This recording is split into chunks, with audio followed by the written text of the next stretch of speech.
شروع فرما دی تھی۔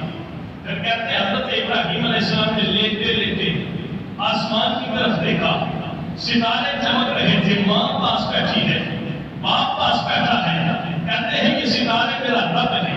پھر تھوڑی دیر بعد کہتے ہیں ستارے جب ڈوبنا شروع ہو گئے، چاند نکلنا شروع ہوا، ستارے ڈوبنا شروع ہو گئے، حضرت ابراہیم نے کہا میرا رب وہ ہو کیسے سکتا ہے جو تھوڑی دیر چمکتا ہے پھر ڈوب جاتا ہے۔ آپ نے کہا کہ چاند میرا رب ہے۔ جب چاند بھی آیا اور چلتا بنا اور ڈوب گیا، کہا تو ہو نکلے تلو ہو کے ڈوب جائے تو میرا رب ہو کیسے سکتا ہے۔ پھر سورج تلو ہوا، کہا جب چمکے اور پھر اپنی روشنی مار کر کے اندھیروں میں چلا جائے وہ میرا رب ہو کیسے سکتا ہے۔ حضرت ابراہیم علیہ السلام نے ولادت با شہادت کے وقت ہی اللہ کی توحید کا اعلان کرنا شروع کر دیا اور لوگوں کو توحید کی طرف آپ نے بلانا شروع کر دیا۔ اب یہاں پہ حضرت ابراہیم کے باپ قرآن کہتا ہے وَإِذْ ابھی ہے آزر، جب اپنے باپ سے یہ کہا۔ اصل میں حضرت ابراہیم کے چچے کا نام آزر تھا اور آپ کے باپ کے نام تارف تھا۔ یہاں پہ عرب کے اندر چچا کے لیے بھی لفظ باپ ہی بولا جاتا تھا۔ تو ہمارا یہ عقیدہ ہے کہ اللہ نے حضور نبی کریم صلی اللہ علیہ وسلم کو جتنی پشتوں کے اندر اور جتنے ریخوں کے اندر اللہ نے رکھا، اللہ کے نبی کے نور کو رکھا، وہ سارے کے سارے اہل ایمان تھے، ان میں سے کوئی بھی مشرک نہیں تھا۔ اس لیے ہمارا یہ عقیدہ ہے کہ وہ جو آزر تھا وہ ابراہیم کا چچا تھا، وہ ابراہیم کا باپ نہیں تھا۔ آپ کا جو چچا تھا وہ بتوں کا کاروبار کرتا تھا، وہ سب سے بڑا بت فروش تھا اور پوری کی پوری منڈیوں کے اندر جو ہے وہ آزر کی مارکیٹ میں بنے ہوئے بت جو ہے وہ فروخت ہوتے تھے۔ کہتے ہیں حضرت ابراہیم نے بچپن کے اندر یہ اپنے چاچا سے کہا کہ چاچا یہ تیرا کاروبار کیا ہے؟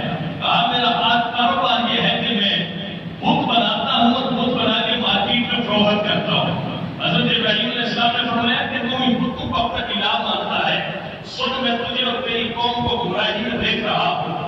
بہتر یہ ہے کہ بتوں کی پرستش چھوڑ دو اور اللہ کی وحدانیت کا اعلان کر کے جو الہ اللہ نے آپ لوگوں کے لیے معبود بننے کا میں پیغام تمہیں دے رہا ہوں، اس پیغام میں لبیک کہو اور اللہ کو اپنا الہ مان کے اللہ کی عبادت کرنا شروع کر دو۔ لیکن کہتے ہیں کہ آزر جو ہے وہ اس کی ہٹ درمی تھی اور مزاج کے اندر جو ہے وہ ایک سختی پائی جا رہی تھی۔ تو یہاں تک کہ اس نے کہا کہ اے ابراہیم اگر تو واقعی الہ ہے تو یہ بت گواہی دے کہ تو اللہ کا نبی ہے، اور تو واقعی اگر اللہ کا نبی ہے اور ہمارا اللہ ہمارا الہ ہے، معبود ہے، تو یہ بت اگر گواہی دیں گے تو میں تیری بات کو تسلیم کر جاؤں گا۔ اب ہر زمانے کے اندر یہ رہا ہے کہ اللہ نے حق اور باطل کے درمیان تمیز کرنے والے لوگوں کو ہر دور کے اندر رکھا ہے۔ جس طرح ابو جہل نے کہا تھا کہ یا رسول اللہ اگر یہ منہ بند جو مچھی ہے اس کے اندر کیا ہے، اگر یہ آپ بتا دیں تو میں آپ کو نبی مان لوں گا۔ تو اللہ کے نبی نے فرمایا تھا کہ چچا اگر مٹھی کے اندر کیا ہے میں بتا دوں تو تو کلمہ پڑھ لے گا میرا، لیکن اگر جو مٹھی کے اندر ہے وہ خود بتا دے کہ میں کون ہوں تو پھر بھی پڑھے گا۔ ابو جہل نے کہا یہ تو اس سے بھی سونے پہ سہاگا ہو جائے گا، یہ تو اور زیادہ بات جو ہے وہ میرے لیے قابل یقین ہو جائے گی، اگر تو بتا دے تو یہ بھی صحیح ہے، لیکن اگر جو میری مٹھی کے اندر ہے اگر یہ بتا دے تو پھر بھی زیادہ جو ہے وہ میرے ایمان کو اور تقویت ملے گی، میں پھر بھی تیرا کلمہ پڑھ لوں گا۔ اللہ کے نبی نے ابو جہل کی بند مٹھی کی طرف اشارہ کر کے کہا کہ اے ابو جہل کے ہاتھ میں جو بھی چیز ہے یہ بتاؤ کہ میں کون ہوں۔ تو کہتے ہیں ابو جہل کی بند مٹھی کے اندر اللہ نے کمزوریوں کو زبان عطا فرمائی اور وہ کمزوریاں بول کرتی ہے کہ اشہد ان محمد رسول اللہ، یہ ہم گواہی دیتی ہے کہ آپ کوئی اور نہیں، اللہ کے رسول آپ ہمارے سامنے کریں۔ تو ابو جہل اتنا ہٹ درم تھا کہ وہ کہنے لگا کہ نہیں یہ بول تو رہی ہے لیکن ایک پہ تم نے جادو کر دیا اس لیے یہ بول رہی ہے۔ پھر اسے کلمہ پڑھنا نصیب نہیں ہوا، اور دوسرے صحابہ وہ تھے، لوگوں نے کہا آپ اس نبی پہ کلمہ کیوں پڑھتے ہیں؟ تو آگے سے جواب یہ دیتے کہ یہ نبی اگر ہم جیسا ہوتا تو یہ تو جن راستوں سے گزرتا ہے، جن پتھروں کے پاس سے گزرتا ہے، جن درختوں کے پاس سے گزرتا ہے، اب اپنے کانوں سے سنتے ہیں کہ وہ پتھر بھی اس نبی پہ درود و سلام پڑھتے ہیں. اگر پتھر اس نبی کو پہچان لے تو ہم انسانوں کے نبی پہ کلمہ پڑھنے سے معلوم کیا ہوگا؟ سبحان اللہ. پہچان والے پتھروں کو دیکھ کے پہچان گئے اور انکار کرنے والے پتھروں کی گواہی جان کے بھی انکار کر گئے. یہاں پہ حضرت ابراہیم کا چرچا کرتا ہے ابراہیم اگر یہ بت تیری گواہی دے دے میں تجھے جو ہے وہ اللہ کا نبی مان کے اللہ کو الہ مان لوں گا. کہتے ہیں 73 بت جو ہے وہ اس وقت اس کی دکان پہ پڑا ہوا تھا. تو حضرت ابراہیم نے بتوں سے پوچھا کہ اے بتوں تم بتاؤ میں کون ہوں. تو کہتے ہیں سارے بتوں سے آواز آئی کہ اشہد لا الہ الا اللہ و ابراہیم خلیل اللہ. بتوں نے یہ گواہی دی کہ ہم گواہی دیتے ہیں کہ اللہ کے علاوہ کوئی معبود نہیں اور یہ جو ہمارے سامنے کھڑا ہے یہ ابراہیم ہے اور یہ اللہ کا خلیل نبی بن کے کائنات میں آیا. آزم نے پھر بھی انکار کر دیا. حضرت ابراہیم علیہ السلام نے کہا چچا بت مجھے دے اور میں بھی بت جا کے مارکیٹ کے اندر بیچ کے آتا ہوں. بیٹوں کے ساتھ مجھے بھی بت دے دے. بچپن کے اندر چچا نے بت دیے. حضرت ابراہیم اس کے بیٹے آزر کے بیٹوں نے بت کندھوں پہ اٹھائے سر پہ اٹھائے. حضرت ابراہیم نے بت کے گلے میں رسیاں ڈالی اور ان کو گلیوں میں گھسیٹنا شروع کر دیا. وہ ساتھ ہی آواز لگا رہے تھے کہ لوگوں آؤ مجھ سے بت خرید لو.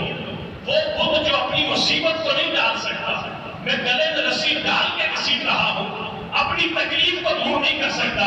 لوگوں آؤ آ کے مجھ سے وہ بت خریدنا شروع کر دو. کہتے ہیں حضرت ابراہیم علیہ السلام نے اس ماحول کے اندر جس ماحول کے اندر ہر طرف نمرودی پہرے لگے تھے نمرود کا ہر طرف خدائی کا دعویٰ تھا ہر کوئی نمرود کو اپنا الہ اور معبود جان رہا تھا. ایک بچہ تھا جو اللہ کی توحید کا اعلان لے کے اس ماحول کے اندر کھڑا ہے لوگوں کو توحید کی دعوت دے رہا ہے اللہ کی طرف لوگوں کو بلا رہا ہے. سارے کا سارا زمانہ حضرت ابراہیم کا مخالف بنا پڑا ہے لیکن ابراہیم اس ماحول کے اندر پھر بھی اللہ کی طرف لوگوں کو بلا رہا ہے.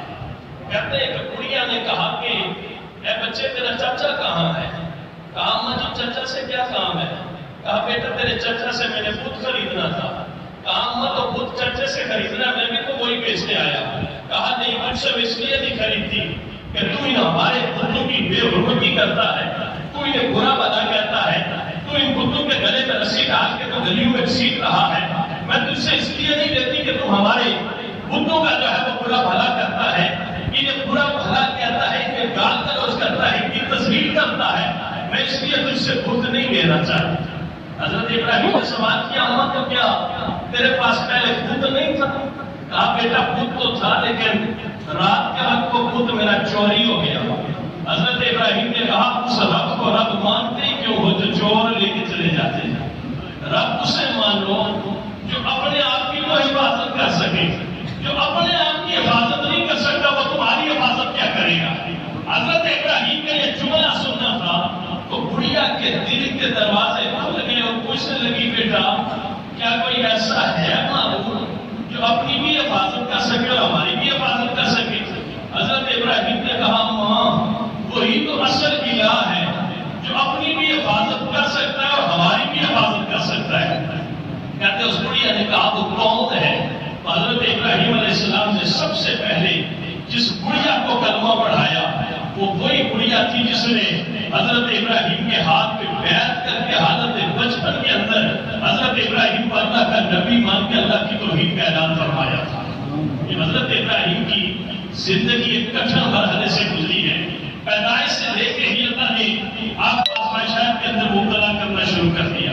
یہ حضرت ابراہیم علیہ السلام کی زندگی کے اندر لمبے واقعات ہیں جن سے حضرت